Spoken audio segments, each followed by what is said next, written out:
हे guys, welcome back. Hope बहुत अच्छे होंगे। तो यार, आप में से काफ़ी सारे लोग जो हैं सॉफ्टवेयर इंजीनियर की जॉब के लिए प्रिपेयर कर रहे होंगे और अभी इंटरव्यू सीजन भी चालू हो चुका है। तो बहुत सारे लोगों के कॉलेज प्लेसमेंट्स आने वाले होंगे या फिर वो ऑफ कैंपस अप्लाई कर रहे होंगे। तो आप बहुत सारे इंटरव्यूज देने वाले हैं आगे के टाइम पे, या आप दे भी चुके होंगे। तो इस वीडियो में मैं आपको कुछ ऐसी 5 चीज़ें बताऊंगा जो आपको इंटरव्यू देते टाइम ध्यान रखनी चाहिए, जिससे आपको इंटरव्यू क्रैक करने की प्रोबेबिलिटी और ज़्यादा बढ़ जाएगी। ये 5 चीज़ें आपको बहुत बेसिक सी लगेंगी, लेकिन इन 5 चीज़ों को अगर आपने अभी जान लिया है, आपको इन चीज़ों को अप्लाई करते हो तो थोड़ी आपको इंटरव्यू को क्रैक करने की प्रोबेबिलिटी ज़्यादा हो जाएगी।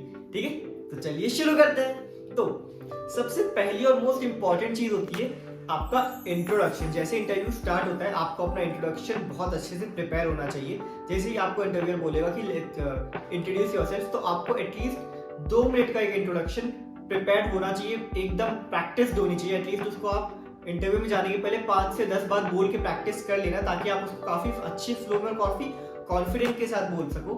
एंड कुछ चीजें जो इंट्रोडक्शन के दौरान ध्यान रखनी है आपको, पहली चीज ये कि आपको उसके अंदर अपनी जो है टेक्निकल स्किल्स को अच्छे से बताना है। आपको उस इंट्रोडक्शन में बस ये नहीं बता देना है कि मैंने कॉलेज यहाँ से किया है, मेरे कॉलेज की ब्रांच ही है, ये सब तो बताना है। इसके साथ आपको ये ध्यान रखना है कि आप उसको अपने प्रोजेक्ट्स का थोड़ा सा ब्रीफ दे दो, या आपका जो इंट्रोडक्शन है, जो आपको लगता है कि ये जॉब ये टारगेट करती है, या ये जॉब सॉफ्टवेयर इंजीनियरिंग है, तो उसमें जावा का रोल बहुत ज्यादा इंपॉर्टेंट है। तो उसमें कहीं अपने इंट्रोडक्शन में मेंशन कर दो कि आपको जावा के अंदर थोड़ा सा एक्सपीरियंस है।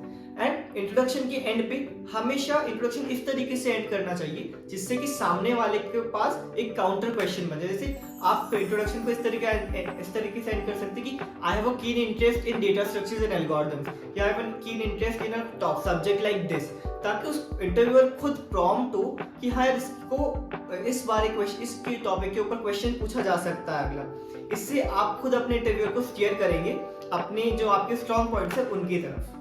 ठीक है। और दूसरी चीज ये होती है कि जब आपको कोई क्वेश्चन इंटरव्यूअर पूछता है, अज्यूमिंग कोई कोडिंग क्वेश्चन उसने आपसे पूछा एंड आपको पता कि यार ये क्वेश्चन तो मैंने किया हुआ है, इसका तो मुझे मोस्ट ऑप्टिमल सॉल्यूशन पता है, लेकिन आपको डायरेक्टली मोस्ट ऑप्टिमल सॉल्यूशन के ऊपर नहीं जाना है। आपको धीरे धीरे सबसे पहले आपको एक बहुत बेसिक सा सॉल्यूशन बताना है, उसका बहुत लेमन सा। उसको धीरे धीरे इंप्रूव करके you have to go towards the most optimal solution. ऐसा नहीं करना है कि आपको सीधा ऑप्टिमल सॉल्यूशन पता है और आपने उसको बता दिया। ऐसा इसलिए मैं कह रहा हूँ क्योंकि इंटरव्यू ये नहीं जानना चाहता कि आपको क्या पता है, वो जानना चाहते हैं कि आपकी अप्रोच कैसी है क्वेश्चंस की तरफ। आपको कोई हार्ड डिफिकल्ट प्रॉब्लम दी है, उसको आप स्टेप बाय स्टेप इजी बना के उसका मोस्ट ऑप्टिमल सॉल्यूशन तक रीच कर पा रहे हैं या नहीं, वो उनका मेन मोटिव होता है जानने का। तो इसलिए आपको डायरेक्टली मोस्ट ऑप्टिमल पे नहीं जाना है, एंड धीरे धीरे स्टेप बाय स्टेप आपको अपने सॉल्यूशन तक पहुंचना है। ठीक है। अब तीसरी चीज यही कि आपसे अगर कोई क्वेश्चन पूछा गया है, एंड एज्यूमिंग अगर आपका इंटरव्यू जैसे अगर ऑनलाइन है, किसी टीम्स पे या किसी चैट पर है, एंड आपके पास उसमें आप पूछ सकते हैं कि आपके पास किसी व्हाइट बोर्ड का एक्सेस है, या अगर आप ऑफलाइन इंटरव्यू दे रहे हैं तो आपके पास अगर पेन पेपर का एक्सेस है, तो जब आप सॉल्यूशन बता रहे हैं तो ये ध्यान रखिए, ये कोशिश करिएगा कि उसको ना आप लिख के बताया, कुछ ड्रॉ करके समझाए, ऐसे विजुअली कुछ बताए, सिर्फ बोलते ना रहे। अगर आपके पास पेन पेपर का एक्सेस या नोटपैड वगैरह का एक्सेस है, तो उसको जैसे अगर आप कोड समझा रहे हो, you just write a pseudo code out of it, और just make a block diagram of the code. तो उससे काफी ज्यादा इंपैक्ट होता है, उससे ये पता चलता है कि आपको चीजें काफी ज्यादा क्लियर है। तो अगर आपको लगता है कि यार मैं ये नहीं बता पाऊंगा, तो इस चीज की आप एक प्रैक्टिस कर सकते हैं कि आपको कोई क्वेश्चन सॉल्व करना है तो उसको आप खुद से ही पेन पेपर पे समझाने का ट्राई करिए। उससे काफी ज्यादा अच्छा इंपैक्ट आता है, एंड आपका काफी अच्छा इंप्रेशन पड़ेगा इंटरव्यूअर के ऊपर। ठीक है। और चौथी चीज, अब आप बोलोगे भैया यार ये तो आपने बता दिया कि अगर उसने मुझे सवाल पूछा और मुझे उसका सॉल्यूशन पता है, मान लो उसने मुझसे कोई ऐसा सवाल पूछा इसका सॉल्यूशन मुझे नहीं आता है, तो मैं पैनिक कर जाऊंगा, भैया मुझे क्या करना चाहिए।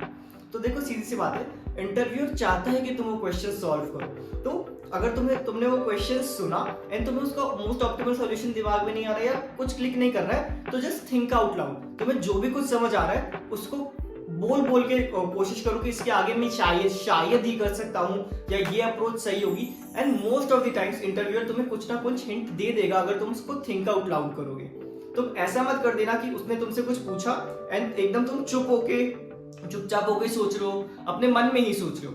मन में नहीं सोचना है, तुमको थिंक आउट लाउड करना है। ये तुमको बहुत लोगों ने पहले भी बोला होगा, लेकिन ये सही में बहुत ज्यादा जरूरी चीज होती है।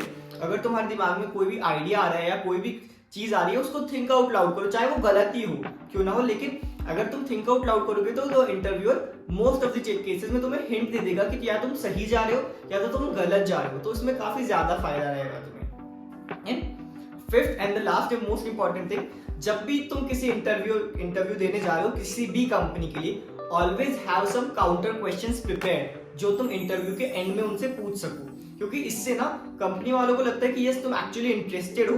वो क्वेश्चंस किसी भी तरीके से हो सकते हैं, उस क्वेश्चन उस कंपनी के बारे में हो सकते हैं, उस कंपनी के वर्क कल्चर के बारे में हो सकते हैं, या उस स्पेसिफिक रोल के बारे में हो सकते हैं। जैसे अगर तुम टीसीएस का इंटरव्यू देने गए हो अज्यूमिंग, तो तुम उसके एंड पे पूछ सकते हो कि तुम्हारा रोल स्पेसिफिक टीसीएस में क्या रहेगा, या फिर टीसीएस की कौन सी टेक्नोलॉजी पे यूजुअली जो तुम्हारा इंटरव्यू ले रहा है वो किस टेक्नोलॉजी स्टैक पे काम करता है। इससे ये लगता है कि यार तुम काफी ज्यादा इंटरेस्टेड हो कंपनी के अंदर, इस रोल के अंदर, एंड अगर तुमको ऑफर देते तो तुम श्योरली ज्वाइन करोगे उस कंपनी को। ठीक है, बाकी इस वीडियो में इतना ही। अगर तुमको और कोई क्वेश्चन का डाउट्स वगैरह हो या कुछ जानना हो इंटरव्यू वगैरह के रिलेटेड, तो तुम नीचे कमेंट सेक्शन में पूछ सकते हो, I try to answer. Okay, बाकी all the best for your interviews. Hope you all get awesome and awesome jobs, and hope to see you somewhere in my life. Bye bye.